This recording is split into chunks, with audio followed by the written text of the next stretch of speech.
솔직히 말해서 저는 은퇴하면 인생이 훨씬 여유로워질 줄 알았습니다. 매일 아침 눈을 뜨면 회사 가야 한다는 압박도 없고 상사 눈치도 볼 필요 없고 주말이 다가오길 손꼽을 이유도 없으니까요. 친구들에게도 60세면 딱 은퇴하고 그 다음은 여행 다니면서 마음껏 쉬려고 한다고 큰소리쳤죠. 그런데 막상 회사를 그만두고 집에 앉아 있으니 그동안 몰랐던 현실이 쏟아져 들어왔습니다. 하루 종일 시간이 주어졌는데 그 시간을 어떻게 써야 할지 모르겠는 겁니다. 아침 9시만 돼도 오늘 하루 뭘 하지? 라는 생각이 머리를 꽉 채웠습니다. 더 큰 문제는 돈이었죠. 은퇴 자금 충분하다고 생각했던 돈이 막상 생활비로 나가기 시작하니 시속 200km로 줄어드는 느낌이었습니다. 그리고 사람들도 점점 멀어졌습니다. 회사라는 울타리가 사라지니 내 연락을 기다리는 사람도 약속을 잡아주는 사람도 없어졌습니다. 그때 깨달았습니다. 은퇴는 단순히 일을 안 하는 것이 아니라 새로운 방식으로 살아가야 하는 전쟁의 시작이라는 걸요. 1. 은퇴 후 가장 먼저 부딪히는 건 돈의 속도. 퇴직할 때 받는 퇴직금과 그동안 모아둔 자산이 제법 있어도 생활비라는 건 생각보다 빠르게 나갑니다. 특히 현역 시절에는 월급이 매달 들어왔기 때문에 돈이 줄어드는 속도에 둔감했지만 은퇴 후에는 고정 수입이 거의 없으니 매달 통장에서 빠져나가는 돈이 훨씬 크게 느껴집니다. 현실 사례 1. 김모 씨 62세는 35년간 직장 생활을 하고 60세에 은퇴했습니다. 퇴직금과 적금을 합쳐 약 2억 5천만 원이 있었고 이 정도면 여유롭다는 생각에 별다른 계획 없이 여행도 다니고 외식도 자주 했습니다. 그러나 2년이 채 안 돼 자산은 절반으로 줄었고 그제야 연금이 나오기 전까지 생활이 불가능하다는 걸 깨달았습니다. 결국 그는 다시 경비 아르바이트를 시작했습니다. 전문가들은 퇴직 후 첫 5년이 가장 위험하다고 말합니다. 수입이 없는데 지출 패턴을 줄이지 않으면 자산이 급속도로 줄어드는 위험한 구간을 맞게 된다는 겁니다. 전문가 인사이트. 은퇴 후 지출은 최소한 현역 시절의 6,070% 수준으로 조정해야 합니다. 특히 외식, 여행, 선물 등 변동 지출을 줄이는 게 핵심입니다. 처음 몇 년을 절약하며 버티면 연금 수령 시점에 훨씬 안정적인 생활이 가능합니다. 2. 시간이 넘쳐나는데도 하루가 버겁다. 퇴직하면 시간이 많아져서 좋을 거라고 생각하죠. 그런데 시간이 너무 많으면 오히려 그 시간에 무게에 눌리게 됩니다. 아침에 눈을 떠도 나갈 이유가 없고 해야 할 일이 없으면 하루가 길게만 느껴집니다. 현실 사례 2. 박모 씨 64세는 대기업 부장으로 정년퇴직한 뒤 그동안 못해본 낚시를 마음껏 하겠다며 장비를 풀세트로 장만했습니다. 하지만 한두 달은 신났다가 함께 갈 친구들이 바빠서 혼자 낚시를 다니게 되자 흥미가 급격히 떨어졌습니다. 집에만 있다 보니 우울감이 찾아왔고 결국 건강까지 나빠졌습니다. 전문가 인사이트. 은퇴 후 삶의 만족도를 높이는 데는 사회적 연결과 정기적인 활동이 핵심입니다. 단순한 취미보다 주 23회 이상 정기적으로 나가서 사람을 만나는 활동이 필요합니다. 지역 커뮤니티, 봉사 모임, 평생교육원 강좌 등이 좋은 대안이 될 수 있습니다. 3. 사람은 직함과 함께 사라진다. 회사 다닐 땐 매일 부르는 전화, 쏟아지는 회의 초대, 명절이면 수십 통씩 오던 안부 연락이 있었습니다. 그런데 직함이 사라지면 그 관계의 상당수가 순식간에 끊깁니다. 현실 사례 3. 이모 씨 61세는 영업직으로 30년 넘게 일하며 인맥이 넓다고 자부했습니다. 하지만 은퇴 후 연락을 먼저 해오는 사람은 손에 꼽혔습니다. 직함이 있을 때는 비즈니스 때문에 연락을 주고받았지만 은퇴한 순간 이제 더 이상 나를 필요로 하지 않는 관계라는 걸 뼈저리게 느낀 겁니다. 그 후 그는 지역 복지관 봉사를 시작하며 새로운 인간관계를 만들어 갔습니다. 이 사례는 관계 자산이 얼마나 중요한지를 보여줍니다. 전문가 인사이트. 은퇴 전부터 회사 밖의 네트워크를 의도적으로 넓혀 두는 것이 필요합니다. 친구, 취미 모임, 동호회, 봉사단체 등 비직장 기반의 관계망이 있어야 은퇴 후 고립감을 피할 수 있습니다. 4. 은퇴를 끝이 아니라 재설계로 봐야 한다. 은퇴라는 단어에는 이제 모든 게 끝났다는 뉘앙스가 섞여 있습니다. 하지만 실제로는 은퇴 후 2030년이라는 시간이 남아 있습니다. 이 긴 시간을 그냥 보내면 경제적으로도 심리적으로도 무너질 가능성이 큽니다. 전문가들은 은퇴를 일의 종료가 아니라 삶의 재설계 시점으로 보라고 조언합니다.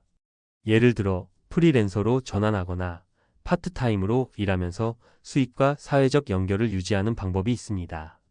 또 은퇴 후 35년은 적응기로 보고 지출활동 관계를 점검하며 새로운 일과를 만들어 가는 게 좋습니다. 5. 은퇴 전 꼭 준비해야 할 3가지. 첫째, 현금 흐름 계획. 퇴직금과 자산을 단번에 사용하지 않고 매달 일정액을 생활비로 쓰는 구조를 만들어야 합니다. 연금이 자소액, 부업 등 수입원을 분산해 두는 게 중요합니다. 둘째, 사회적 연결 유지. 직장 밖의 친구, 취미 모임, 동호회, 봉사단 등 회사와 무관한 관계를 최소 3개 이상 유지하세요. 셋째, 시간 사용 계획. 은퇴 후의 하루 일과를 구체적으로 설계하세요. 운동, 공부, 취미, 봉사, 가족과의 시간 등으로 주간 스케줄을 짜두면 무기력에 빠질 가능성이 줄어듭니다. 마무리. 저는 은퇴 후의 삶을 전쟁이라고 표현했지만 그건 두렵게 하려는 말이 아닙니다. 준비 없이 맞이하면 버겁지만 미리 대비하면 오히려 내 인생의 가장 자유롭고 풍요로운 시간이 될 수도 있습니다. 60세 은퇴를 꿈꾸고 있다면 지금부터라도 돈, 시간, 관계 이 3가지를 차근차근 준비해 두시길 권합니다. 그래야 은퇴 후에도 전쟁이 아니라 내가 원하는 방식의 인생 2막을 시작할 수 있습니다. 앞서 이야기한 60세에 은퇴했지만 현실은 매일 전쟁이었다라는 주제를 바탕으로 이번엔 좀 더 깊고 실용적인 정보를 전문가 시각에서 풀어볼게요. 은퇴는 누구나 한 번쯤 꿈꾸는 인생의 큰 전환점입니다. 그런데 막상 맞닥뜨리면 생각보다 훨씬 복잡하고 준비가 부족하면 고생하기 십상이죠. 그래서 저는 은퇴를 준비하는 분들께 돈, 시간, 관계 3축을 꼼꼼히 챙기라고 말합니다. 이번에는 각 영역별로 구체적인 팁과 주의사항, 실제 사례를 곁들여 설명해 드릴게요. 1. 돈. 내가 가진 돈으로 얼마나, 어떻게 살 것인가? 은퇴 후 가장 큰 걱정은 역시 생활비입니다. 이걸 잘못 관리하면 은퇴 후 12년 만에 재정난에 빠질 수 있어요. 우선 은퇴 후 예상 생활비를 정확히 계산해 보세요. 주거비, 식비, 의료비, 교통비, 여가 비용까지 전부 포함해서 월별 지출액을 산출하는 겁니다.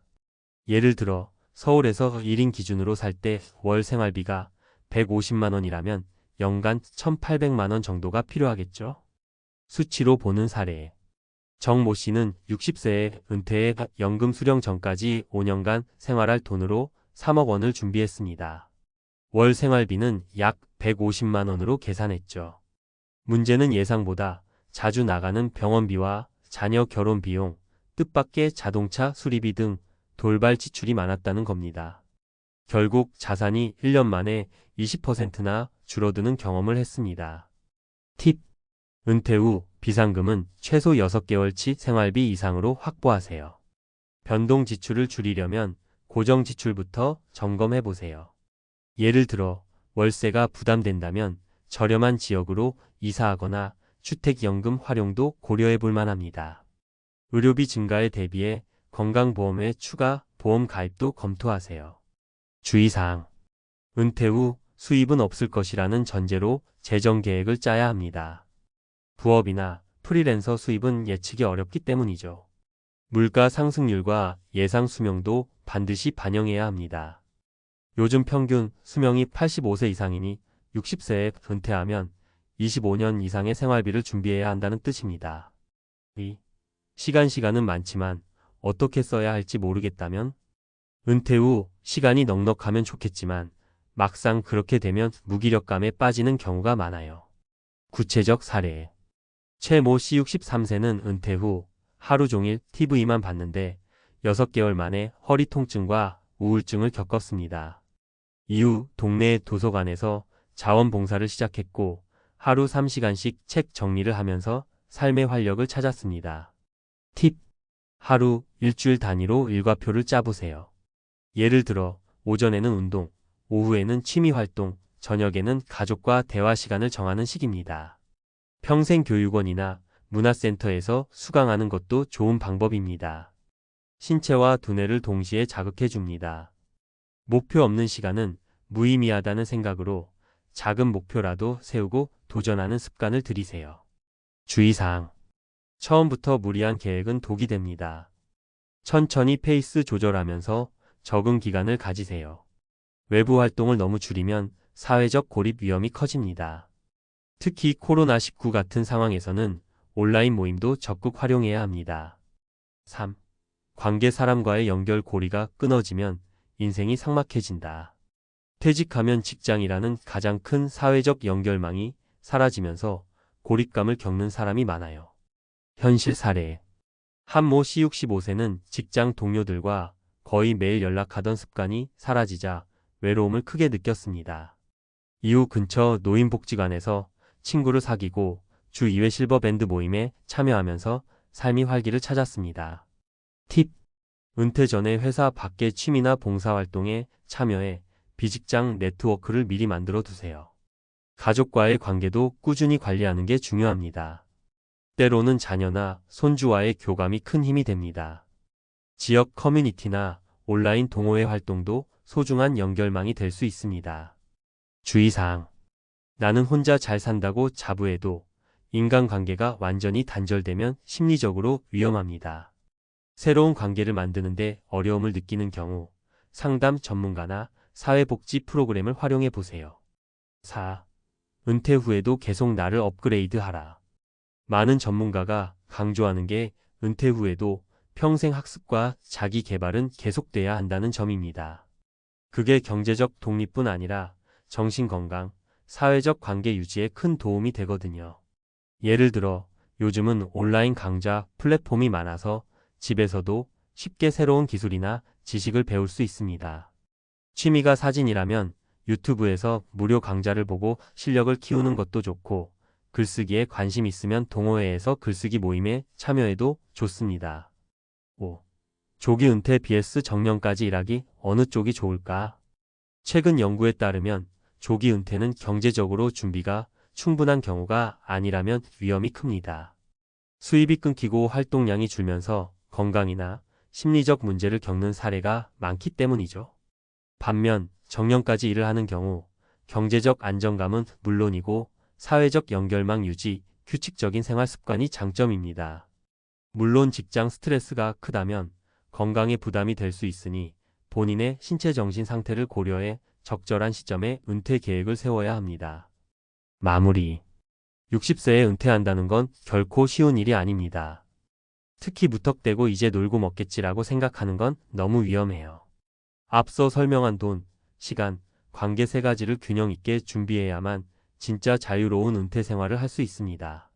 막상 은퇴하고 나면 매일이 전쟁처럼 느껴질 수 있지만 제대로 준비한다면 그 전쟁은 내가 승리할 수 있는 싸움이 됩니다. 혹시 구체적인 은퇴 자산 관리법, 생활비 절감 방법, 취미 활동 추천 등 더 궁금한 점 있으면 언제든 물어보세요.